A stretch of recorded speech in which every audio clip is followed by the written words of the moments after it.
Drone Lancet Rusia kembali menyerang posisi pasukan Ukraina. Kali ini, drone andalan Rusia tersebut beraksi di pemukiman Snigirevka dengan menargetkan pasukan Brigade Mekanik ke-28 dan satu kendaraan lapis bajanya. Rekaman detik-detik penyerangan ramai beredar di Telegram pada Minggu 18 Desember 2022. Tampak dua kendaraan lapis baja Ukraina beriringan menyisir wilayah Snigirevka. 5 pasukan Zelensky ikut dalam operasi kali ini. Setelah penyisiran selesai, mereka terpantau drone Rusia akan kembali ke bentengnya.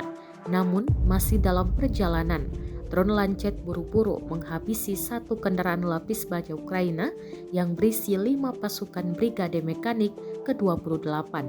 Ledakan dahsyat rekam kamera drone. Hingga saat ini belum diketahui kondisi kendaraan dan pasukan Zelensky. Dalam keterangan unggahan disebutkan 5 militan dari Brigade Mekanik ke-28 Ukraina tidak punya waktu untuk kembali ke pemukiman Snigirevka.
Rusia melaporkan 344 pesawat Ukraina, 184 helikopter, 2.676 kendaraan udara tak berawak, 398 sistem rudal anti pesawat dieliminir sejak awal operasi khusus.